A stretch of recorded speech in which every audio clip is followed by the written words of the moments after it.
Iago and Cassio and all of their men, and Desdemona, because she wants to be with Othello, they all travel over here to the island of Cyprus. And the remainder of the play will take place there. So it's worth noting that there are two different locations in the play, and it's just sort of Act Two. They're in Cyprus, and everybody shows up over there for the war, even though the war does not take place. Let me go back to my other background image. There's more serene, right? Where is it? There it is. I don't know, it's easier for me to look at myself in the mirror image. All right, so today I will share my screen with you.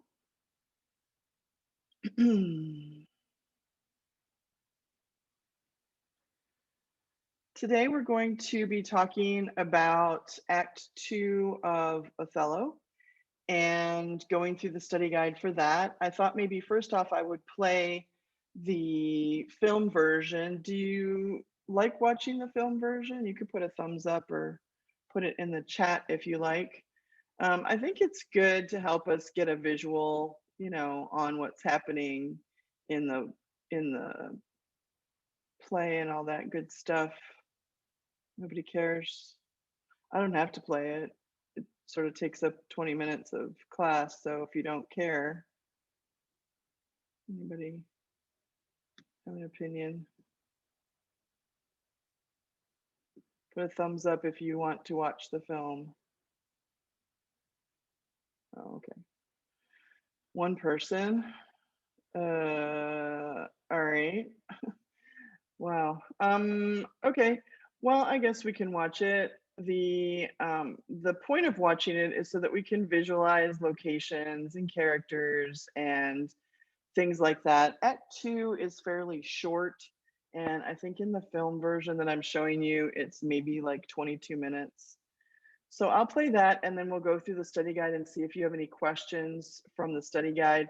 Maybe as the acts are playing, maybe put this off to the side there on your screen, and you can kind of think about these questions and if there are any that you want me to talk about, because at the end of watching the film, I'll ask you, for each scene, are there any topics here that you would like for me to discuss?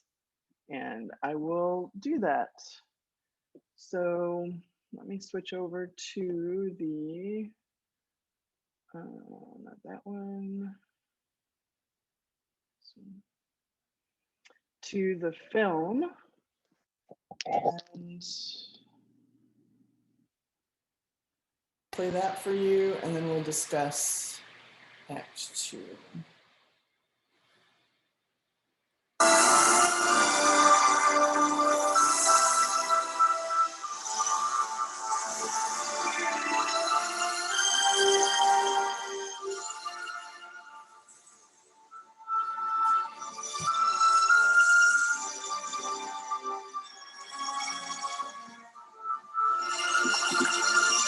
So he's a new character too, Montano. The third character that's new in Act 2 that we did not see in Act 1 is Bianca.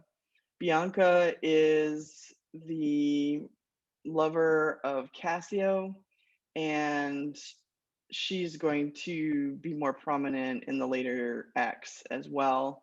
But you do see her greeting him in that scene. She's a prostitute, and so you can imagine how Cassio knows her. But yeah, so those characters are all new characters in Act 2 that we did not see in Act 1. So looking at the study guide, are there any questions for Act 2, Scene 1 that you want me to spend a little time talking about a little bit?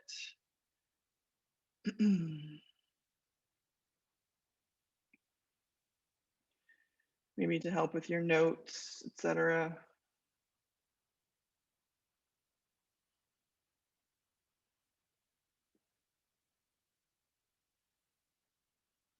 Just looking at Act 2 here. Look through here and see if you feel like you could answer all those questions. You can put the number in a private chat if you don't want to put it in the group chat there.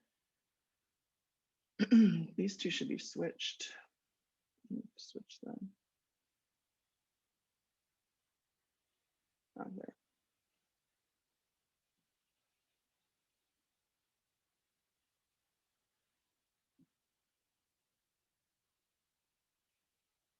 Okay. All right then. I'm guessing that you feel comfortable with all of those for scene one. Scene two is very short. They don't even put it in the film, but scene two is just a herald coming out and saying that they're going to have this celebration because they're not going to have the war after all, and also a celebration of the marriage of Othello and Desdemona. So there's a herald that comes out in scene two, and it's just about this big in your text.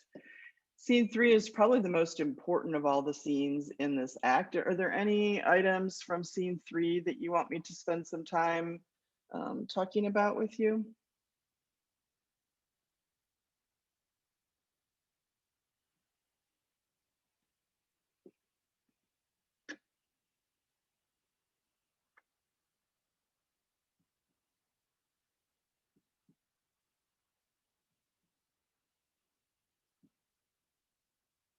I I think I need to make the point that this class has the lowest grades of all of the sections that I teach of this course.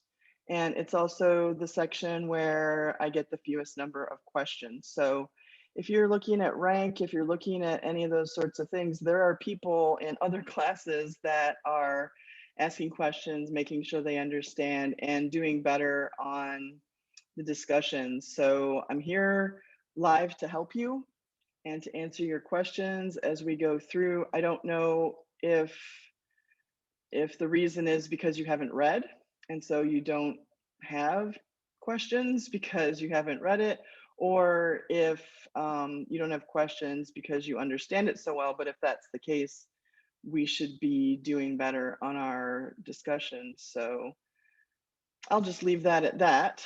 But I make sure that I do these live so that you have the opportunity to ask me questions as opposed to just videos over the material that you go and watch as need be, so that you have that interaction. That's the whole purpose of doing these. So the other classes usually ask me anywhere from 5 to 7, 8 questions over the study guides because they want to make sure that their notes are strong and that they're prepared for the midterm and all of that sort of deal. So I'm just giving you a little heads up on that. Maybe more interaction on that level would result in an improvement in the grades overall. Okay, so dramatic structure, it's important to understand that Act 2 is the rising action. I think if we look at Iago, we can understand that. And all of his plots and plans, he does use things that happen to occur, like the affection between Cassio and Desdemona. He does use that stuff to his advantage.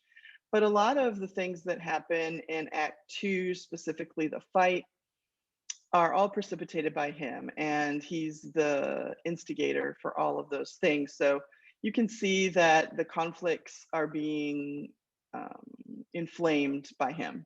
And so those are going to continue over the course of the play. So any specific questions on the dramatic structure questions there?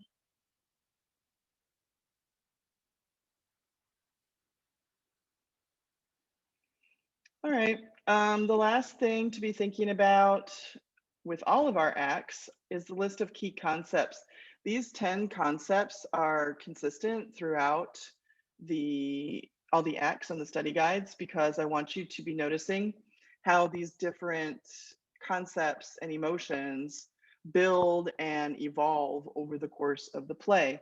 At the end of the play, you should be able to answer questions, or in the midterm, you should be able to comment on how Shakespeare develops a theme of, some lesson that we learn about manipulation.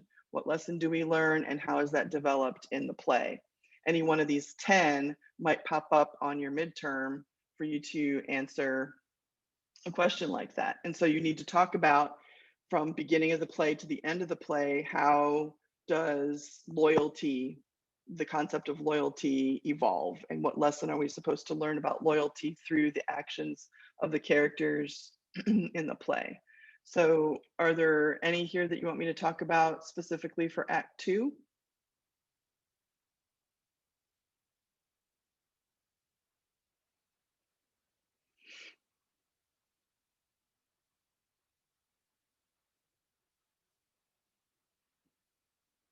Okay. I've suggested that you might want to make a chart in your notebook where you're sort of tracking these ideas through so that you've got some good references when you run into something that's about jealousy or war or reputation. Specifically, I think in Act 2, we could talk about reputation. Cassio's concerned with that, um, and just make some little notes, maybe make a chart or something so that you can track the things that happen in each one of those concepts as we go through the play. So it's easier for you to construct a response for, how is that idea progressed through the piece. All right, well, if there aren't any other elements from the study guide, I just want to talk about two other upcoming elements. And I'm going to go to the course content for that. So tomorrow we have discussion number 3 is due, the post. So I have been giving you feedback on number 1 and number 2 so far. The feedback is designed to help you improve your scores. I know sometimes people think I'm being critical. Usually what I'm trying to do is explain why your score isn't higher than it is and give you the opportunity to grow and improve on the next discussion to bring up your grade overall in the course. So usually I will praise what I think you're doing well and also give you some suggestions in my feedback about what you could do to improve your grade in future discussions. So if you haven't read the feedback, you might want to do that. It will probably help you improve your grades overall. The post that's due tomorrow is to take 2 of the poems that we have studied. I went over this on Tuesday also, but take 2 of the poems that we've studied during our work on English Renaissance literature. So that would be anything from last week, Spenser, Marlowe, Raleigh, or any of the 5 Shakespearean sonnets. So you will take 2 or more.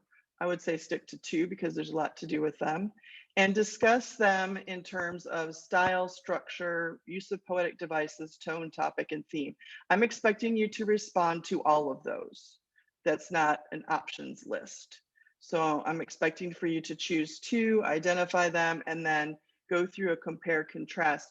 If you want to, you can separate out those different terms, like make a little short paragraph about how they compare, contrast in style, one on structure, one on poetic devices. That way it's really clear that you're responding to all 5 of those, 1, 2, 3, 4, 6 of those concepts in the poems. But make sure that you do respond to all of those. And then how do these 2 poems demonstrate the qualities of Renaissance poetry? That goes back to the PowerPoint that I gave on Tuesday the 2nd. I went through and discussed all the qualities of Renaissance literature, specifically the qualities of Renaissance poetry. So I would go back to the specific slide that I pointed out to you on that day and use those elements in order to respond to that part of the question. So that one needs to be finished and posted tomorrow. And then all of your replies are due this coming Monday. So are there any questions on discussion number 3?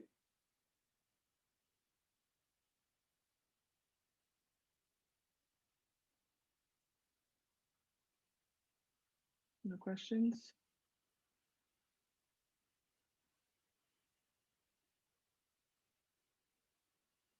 All right, then the last thing that I want to go over with you before we finish for today is the upcoming paper that's going to be due at the end of the month. You can see that essay number 1 is due on Sunday, the 28th. It is about Othello. So we'll be wrapping up Othello next week on the 18th, and then there'll be another week where we're moving on in our reading and discussion of the next segment of literature where you can continue working on your Othello paper, and then it's due on the 28th here. But I do want to talk about it today. I have it on the schedule for tomorrow, but if I go through it today, we might not need to have class tomorrow, and you could instead work on your discussion that's due, is what I'm thinking. So I'm going to click right here. You can also find the essay here under other materials in the unit. It's also right here, instructions for essay number 1. So I just want to introduce that to you so that you can be thinking as we're not quite halfway through Othello on the topics and what's going to be expected for that essay. So let me go through that for maybe 10 minutes or so, and then we'll be finished for this week. Okay, so essay number 1 is a primary source essay. That means it is not a research paper. You will not be using outside sources. You should be advancing your own theory about Othello on one of these 5 topics. It's a 4 to 6 page paper, so that should give you an idea that it's not terribly deep. Usually the deeper papers are, 10, 15 pages. The research paper later on is a longer paper, but this one is 4 to 6 pages. And just like we did first semester, it's a paper where you are advancing your own hypothesis about Othello. Here are the 5 options that you have. The first one is about choosing a Shakespearean sonnet and comparing it to the soliloquies and monologues in Othello. Most of the soliloquies and monologues come from Iago and Othello in this play. So your job would be, if you chose topic number 1, to go through and find some Shakespearean sonnets, 1 or 2. They're all on the web. You can just Google Shakespearean sonnets, and all 153 of them will pop up, and compare that sonnet that you choose to the monologues and soliloquies in the play. Number 2 is about the war aspect of the play. How is it that the topic of war becomes complex for Othello, etc.? And then the suggestion that you might even compare Othello as a soldier to Gawain and Beowulf. So kind of like taking it out of the context of the play and saying, okay, all 3 of these are warriors in some way. How do they compare and contrast? Number 3, that topic is about the pains of love and jealousy and mistrust, and how those are existential problems. I can talk about existentialism later on if you would like me to. It is not a concept from the Renaissance. It's a much later philosophical concept that we sometimes discuss. Maybe in the last 100 years, existentialism has come to the forefront in philosophy. But I can talk about that in another day if you would like, or if anybody wants to do that paper. It's about how do we confront these eternal problems of love and jealousy. Number 4 is about race and otherness in Othello. Obviously, Othello is different from all of the other characters. And how does Shakespeare, reflect on that in this play? Number 5 is about evil and the nature of evil. How do we understand evil as it's presented in the play, and what that might represent symbolically about society? So those are 5 that have already been created for you. There is the option on number 6. If you have a topic that you would like to write about, you can certainly present that to me, and I'll, look at it and see if you want to, if it's good to go in that direction. Keeping in mind that your topic needs to be still 4 to 6 pages. So, if it's too complex and it would take 10 pages to do it, then we would have to work together on, kind of whittling it, narrowing it down a little bit so that it's doable in 4 to 6 pages. Notice that there's a disclaimer here that you're not summarizing. Assume that whoever is reading your paper already knows the play and has probably taught it. So your idea should not be based in summarizing any portion of the play. It says that a summary paper can't get any higher than a D. So then also here, you're not using outside sources. You do need a works cited page, but the only thing you should be citing is the play itself, because you're the one who's coming up with the theories in this particular paper. This is the rubric. I'm not going to go through it today. I will when we get a little closer to turning in that paper, but it's pretty much a straightforward analysis paper, very similar to the one that we did first semester. So if you wanted to see the way that it would be scored, it's listed here. Are there any questions about essay number 1 that's due at the end of the month?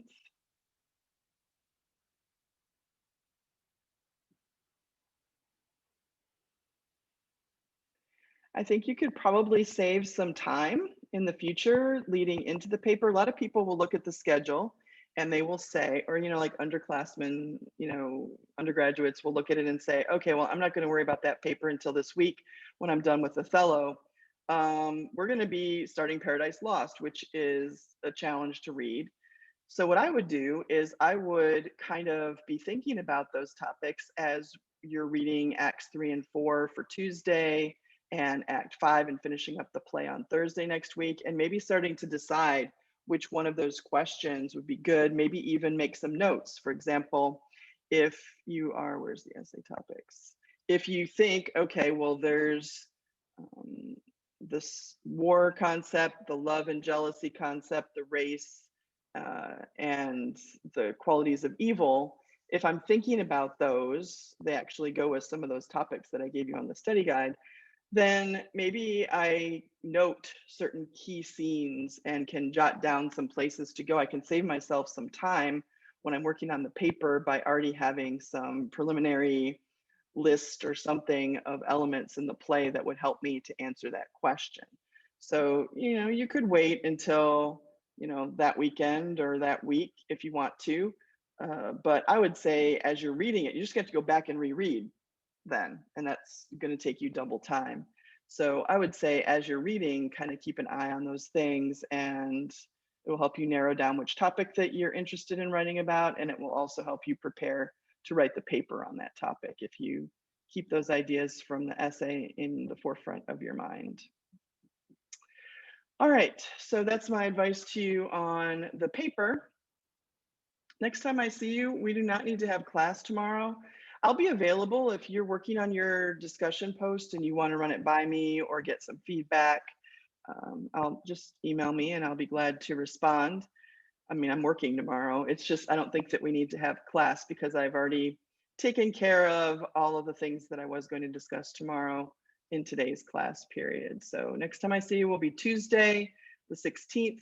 That is a 2-act discussion, so make sure that you've read through Act 4 for Tuesday. That's the biggest chunk of Othello that we'll be dealing with on one class day. And the study guide, just like today, I'll ask you, do you have any questions? And then we'll also be getting ready for discussion number 4, which is due that week. So that will be the point of discussion for next Tuesday.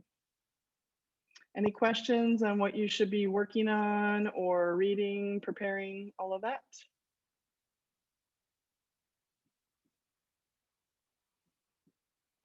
Okay, well, I'm going to say I will see you then on the 16th. Have a good weekend, and I will see you for Acts 3 and 4 on Tuesday. Bye.